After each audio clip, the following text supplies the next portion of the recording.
Thank you so much for staying with us, everyone. We've been looking at Nigeria's democracy, the role of the ruling party, and of course, what the opposition party should be doing, and perhaps what they are doing right now. We do have 45 political parties presently in Nigeria.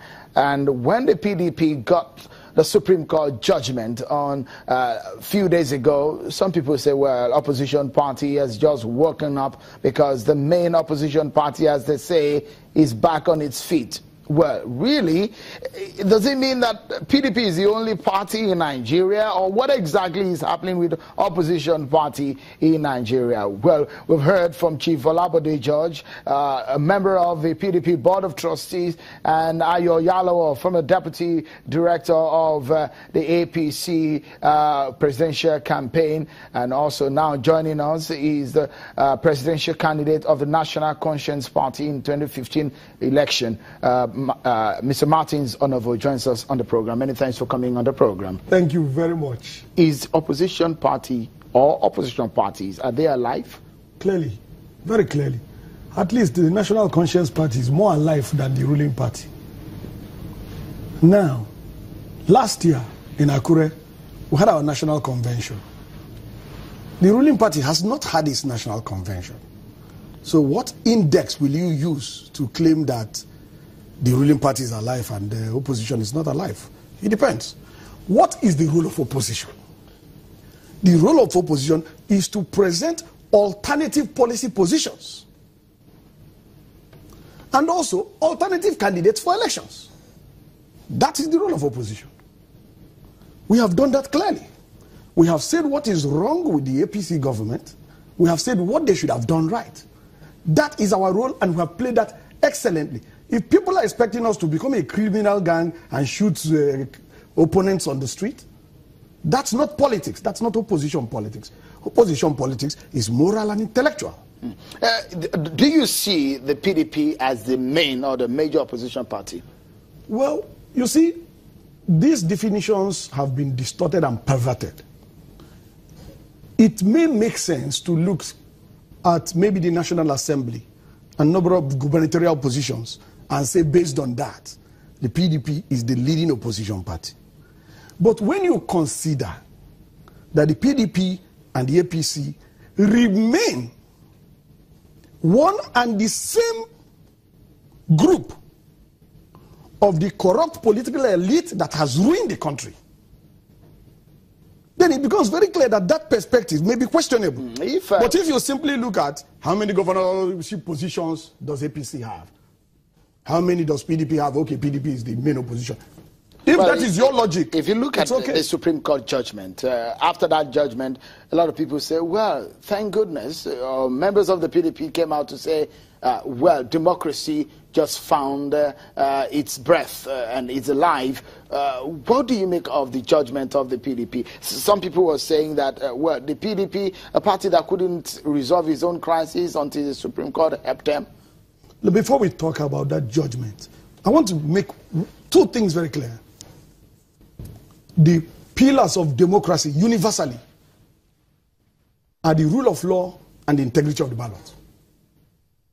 Those are the two pillars of democracy universally. And Nigeria cannot continue this trying to distort and misrepresent every concept.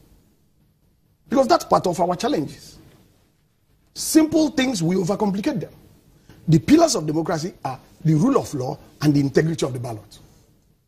Do we have that? Do we? I don't think we have it. Oh, very clearly. The 2015 elections, we have told you before. What happened today in Lagos? Is this an election?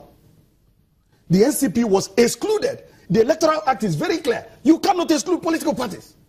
This is brazen. Is the NCP not part of the 12 political parties that we presented candidates that they excluded? How do you... Koro in the afternoon. How do you mean they excluded? How do you mean a political exclusion from the elections? How? Our candidates were excluded. Because at the stakeholders meeting where I was present, yes, NCP leaders were there. Yes. The chairman of the party, have been in the meetings. They were there. So I'm wondering how you mean when you say the party was excluded. Our candidates have been excluded. I didn't tell you we don't attend the meetings. Candidates have been excluded. Your name was, the name of the party was not on the ballot? Clearly. Have you gone to court or are you planning to? We will definitely go to court. In the first place, why is Lagos State conducting local government elections? Because we went to court and won. So people need to follow the story completely. Don't take it from the middle. This local government election that was supposed to be conducted, this charade they arranged, was because we got a judgment in court compelling the Lagos State government to organize local government elections. Otherwise, they had no interest because they knew we were going to lose. Now that they have been compelled by the court to organize the election, they arranged a charade. This is a complete lawless charade. This is the worst form of lawlessness and impunity. You think the election of yesterday? Well, let's talk about what has happened yesterday is a charade is too mild. What would you suggest should happen now? Just like I said, in a democracy, it is the rule of law and the integrity of the ballot. The APC, I have said it before on this your program, is completely lawless. Really? Extremely lawless. If there is another phrase to express it, they don't believe in any laws. They just do what they like and damn you.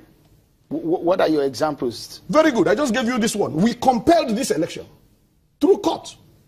In the state, in Lagos State? Yes, in Lagos State. What about the federal? When you say APC is not only in Lagos. I will give you many examples. The appointment done by the federal APC government, did they reflect federal character? Federal character is constitutional requirement, it's not administrative. Which of the appointments? I'm coming. Federal character is a constitutional requirement. People think it's administrative. No. It is in the constitution, the supreme law of the country. The military high command appointment, does that reflect any federal character? Even APC leading gubernatorial governor, Kaduna governor, El Rufai, wrote in his memo to the president that the Southeast was excluded politically.